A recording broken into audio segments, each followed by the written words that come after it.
When I went to Machu Picchu and saw some of the finest stone masonry in the world, I was like a little kid who's been watching his heroes play basketball on TV and can't wait to get out in the driveway and shoot hoops. I wanted to come home and build something out of stone. So I did. I built a dry stack stone wall, and I enjoyed it. But now I've got the yen to do something a little more ambitious. Now it's easy for me to paint these rocks in pixels using the software. But it's much harder to go out and find the rocks and lift the rocks and trim the rocks and bring them to a place like this to build a building. So this is going to be a brief episode about how I do that.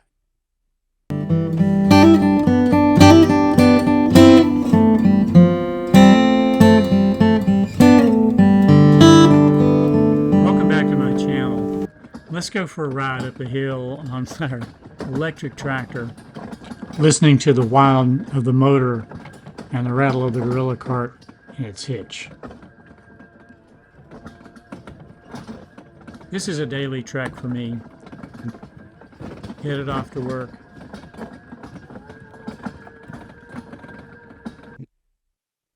This time we got to make a stop. I might not have seen this turtle if I wasn't busy looking for rocks, because he looks like a rock, and I notice all the rocks along the way. I get familiar with them because I'm looking for certain shapes. This is not a shape that I want to use in the wall, though, so let's just move him out of the way and get on with the business of using tools.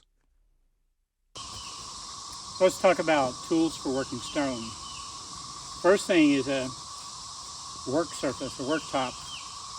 I've seen people use tables, but that means planks on top and they tend to flex and bounce. But I really like this arrangement.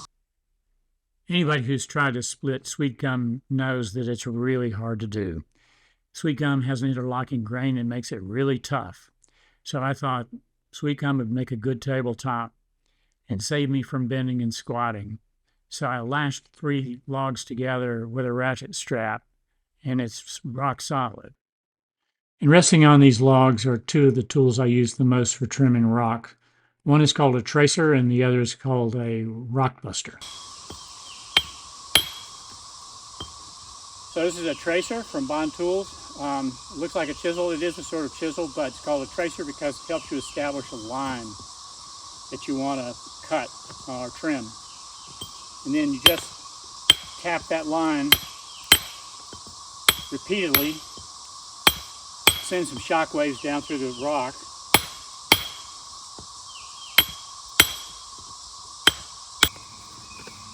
You can try the stone buster in a situation like this and see if you can get it to break that part that's already been traced.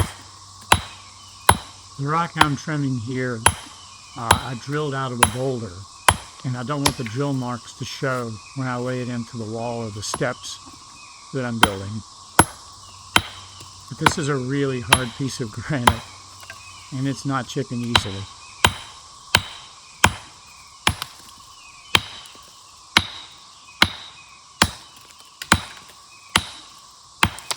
Now it's working. So let's go back and see how I did the rough cut on this rock I've been trying to trim, using the tracer to establish the line, and then picking up the maul to get it to break, and it broke. And speaking of breaks,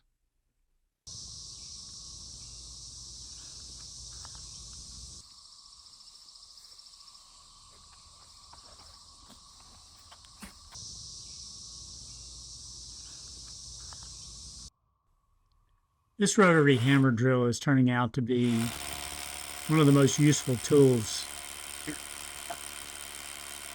These are for mixing mortar, but also drilling into granite.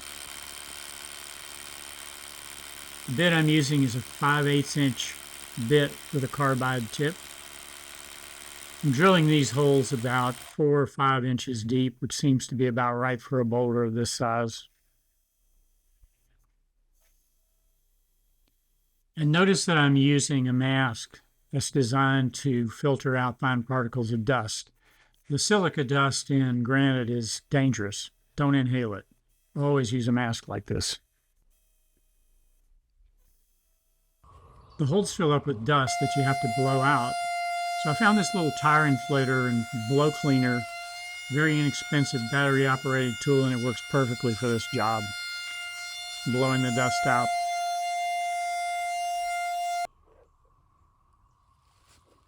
So I'll show you the wedge and feathers, they're called. Steel wedge and steel feathers on the outside held together with a rubber band. You insert them into the holes you drilled and tap. Granite rocks don't usually break this easily, and they don't usually break perpendicular to the line you've drilled. But I couldn't have carried these two halves anyway, so I've got to cut them again, and that one came right apart.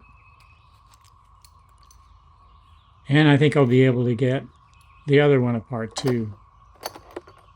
That'll give me 4 good chunks with perpendicular faces, meaning flat sides 90 degrees to each other. That's very useful in construction, especially of steps, which is where I hope to use these.